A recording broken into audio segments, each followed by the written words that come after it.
It's a pleasure to be here, and I'd like to thank everybody for inviting us. And like Kate said, we want to give you a little teaser of the podcast that we prepared. Obviously, the theme of this year's World Patient Safety Day is improving diagnosis for patient safety. So that got us thinking, how could we use this opportunity? And we used the Walk and Talk Improvement podcast. And what maybe started out as one episode has grown into a few nice short episodes, but I'd like to give you a little flavor of that today. Obviously, we've been interested from the patient safety point of view in diagnosis for a long time. Diagnosis is central to everything that we do in healthcare, and therefore it's an area that's risky in terms of things going wrong.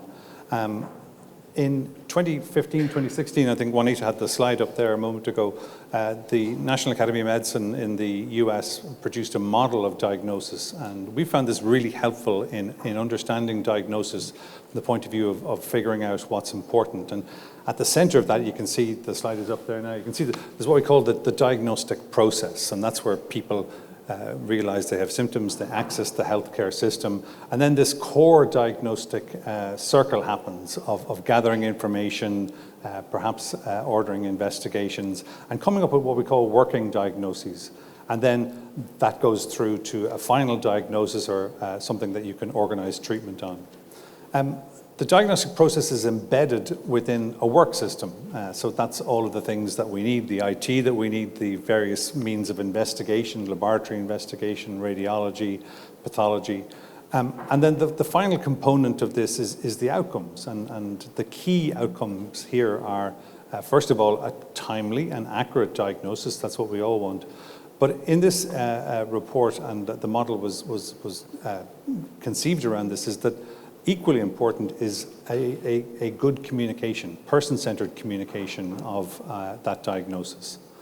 And so we set out really to explore this, and I'd like to, first of all, this is our podcast reunion happening here, and I'd like to thank Eva and John for giving generously of their time to this, and to Matthew Reid, who really is the opening podcast episode here. Matthew shares his diagnostic journey. And then we also spoke with Dr. Hardeep Singh, who's an international patient safety expert who's really focused. He's a world leader in the realm of diagnostic safety. So we have a nice 10 or 15 minute chat with Hardeep, and really some great nuggets there. But I'm going to maybe start just to give you a flavor of some of the things. And John, you're a GP, you make diagnoses every day. What's important to you, and again with reference to the model in terms of the diagnostic process and the work system that you operate in, what's important in making good diagnosis? I suppose the first thing that's important is recognizing just how complex it is and how difficult it is to achieve accurate and timely diagnosis consistently. So the international literature would say that we get it wrong in ambulatory care about 5% of the time. So that means yesterday when I was consulting in Gordon and Paulstown, that's 2 patients there or thereabouts yesterday where the diagnosis has not gone to plan, either in terms of timeliness or in terms of accuracy. Getting under the bonnet of that, though, I think is really about recognizing the system within which diagnosis happens, right? There are people factors, both on the professional side and on the patient side, and if we have time, I'll come back to those in a minute. But there's task factors, how we organize the process of achieving a diagnosis in terms of how we might take a history or perform an examination, or how we might arrange tests and that sort of thing. There's tool and technology factors.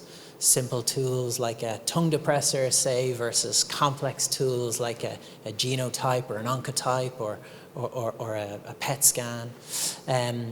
There's also then internal environmental factors. So some days when I'm trying to make a diagnosis for someone, I might have another young child in the room doing a backflip off the examination couch, or using the weighing scales as a trampoline. And there's other knocks on the door, and there's phone calls, and there's someone who's a little bit more sick in the waiting room, and someone who, and all of the rest.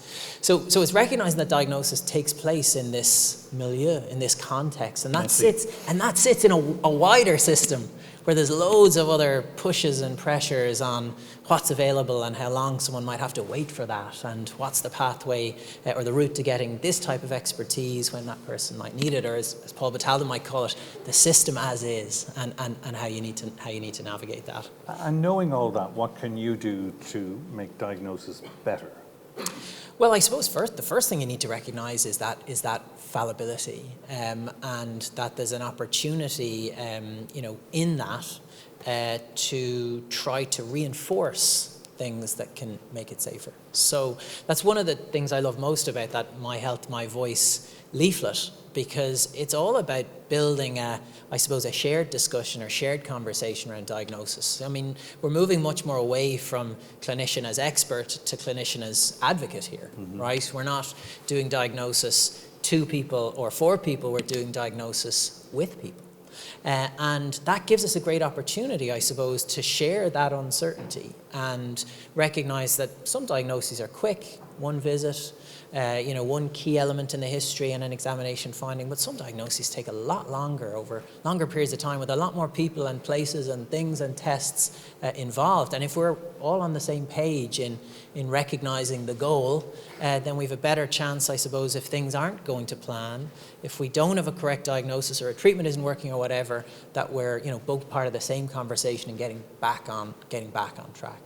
And I think those three questions in the My Health, My Voice leaflet can really help to guide that, to build that in, I suppose, as a design feature in a way of how we have a better chance of achieving accurate and timely diagnosis. Thanks, Tom.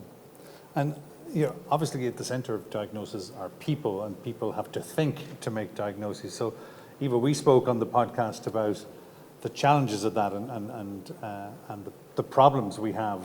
Most of our thinking is very good, but we know there are particular things, these cognitive errors and biases that we have. Would you just talk us about the importance of those in diagnosis?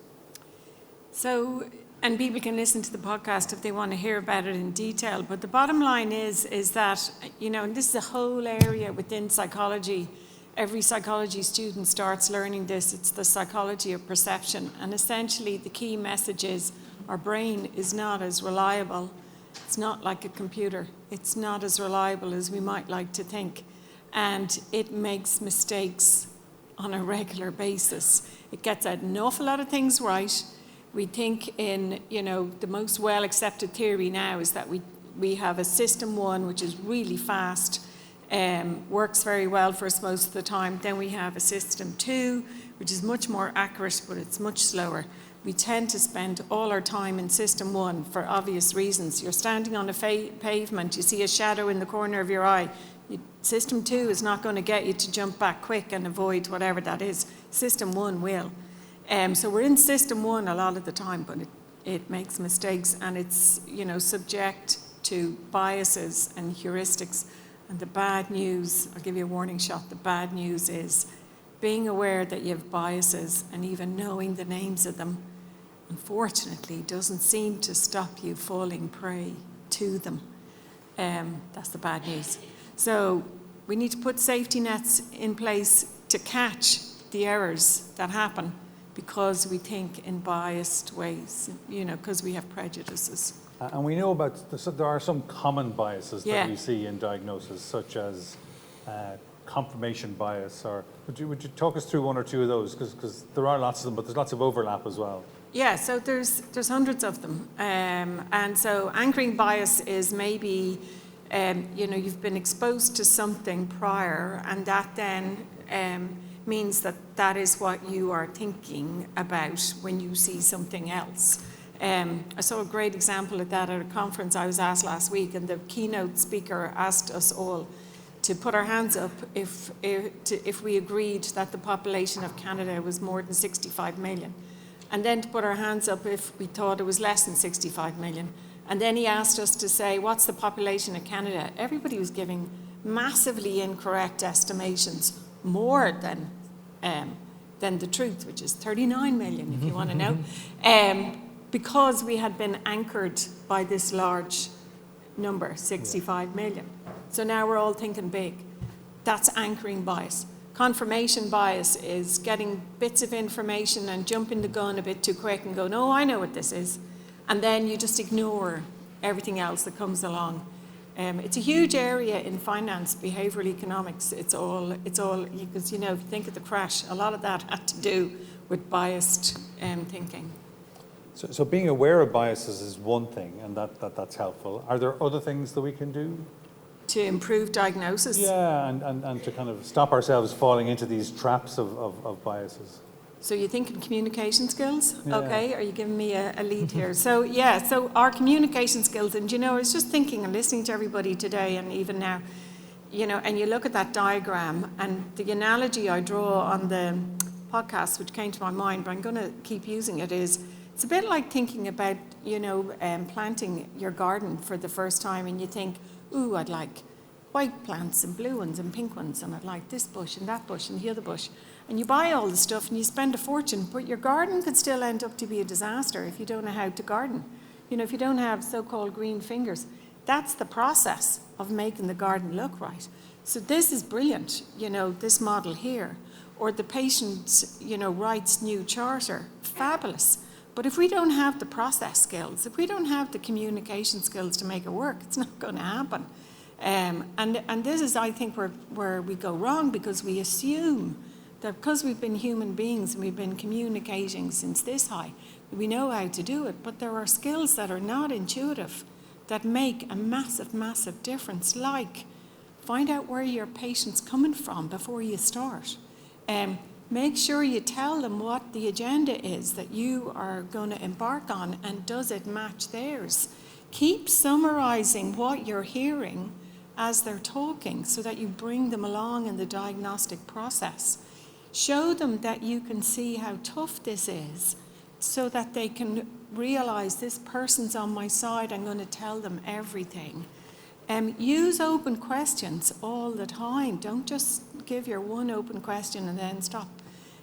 Don't interrupt. I guarantee you the evidence shows that most patients will stop talking after a minute and a half. We tell our trainees to go off and test that out. They don't believe us. Those are the skills that we know make the diagnostic process more accurate. Guaranteed. There's loads of evidence now that shows us that. Yeah, so there are things that we can do, and I know you're passionate about communication, and I know John is passionate about co-production. So can we co-produce or co-produce improved diagnosis? To be honest, John, I think we have to. To borrow again from Paul Baton, he would say, fundamentally, you cannot outsource your health, whoever you are. So, I think for better diagnosis, we have to work up to that level of sharing ownership and responsibility over how the communication can work between two parties to get the best possible input here. Because, most clinicians will tell you that you're 90% along the way once you've heard the right information and asked the right questions before you've laid a finger on anyone or sent a request for a test. If I can just interject, John, I think Ireland can be proud and the HSE can be proud because we have our own national healthcare communication programme that only exists in one other country in the world, and that's Austria. And we're leading the way here. The other thing, because I'll be shot if I don't get this in, we're also having a really important conference next year here between the 18th and the 20th of June in Trinity, and that's our Healthcare Ergonomics and Patient Safety Conference. So do check that out and do come.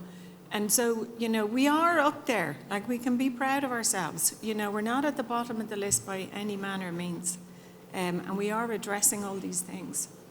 And the thing I like about this model, it's a very human factors type, there's a deep understanding of how diagnosis comes about. And I think, you need that depth really to understand that. The other things that, of course, diagnosis is not just a safety issue. You've got things like over-diagnosis, over-investigation. So, again, this is a larger quality issue, isn't it? And, John, you must see a lot of that in general practice. Yeah, I suppose that comes into this idea of diagnostic excellence. Yeah. It's not enough to get it right and timely, but you want to use the fewest resources that you can use. You want to maximize the patient experience where you can, and you want to manage that uncertainty. And to get one more plug-in, I suppose we have an opportunity to do that and do it better where we continue to design for continuity in a system. We're lucky in general practice that we have quite a lot of ownership over that, but we know from speaking to our patients that it seems to be degrading in other parts of the system, their continuity of experience, and that can make it harder because everyone feels safer when they know. I think we can do things in secondary and tertiary care to work on that as well. And from diagnostic excellence, Eva, the lessons with Heart Deep were that this is a global problem, and that we should all be learning together how to do this. Yes, and there's an amazing book written called Still Not Safe, which is all about how healthcare, although it's turned itself inside out and upside down, in the last 25 years, we haven't managed to achieve what we said we would, and we haven't gotten safer. So we haven't found the exact right equation yet, so we're still searching. But there's loads of good things happening. And yeah, the great thing about having gone digital, if you like, in the world is that we're such a small community now. Everybody knows everybody in this space in the world, and is really, really generous and makes podcasts for nothing, like Hardy did, and so on. Yeah. So I want to thank you both for the podcast. I hope we've given people a flavour, and hopefully they'll check it out. I think there's lots of QR codes around the place, and you'll see this. But there are 4 short podcasts. I really encourage you to listen to them. So thank you both very much. Thank you, Jim.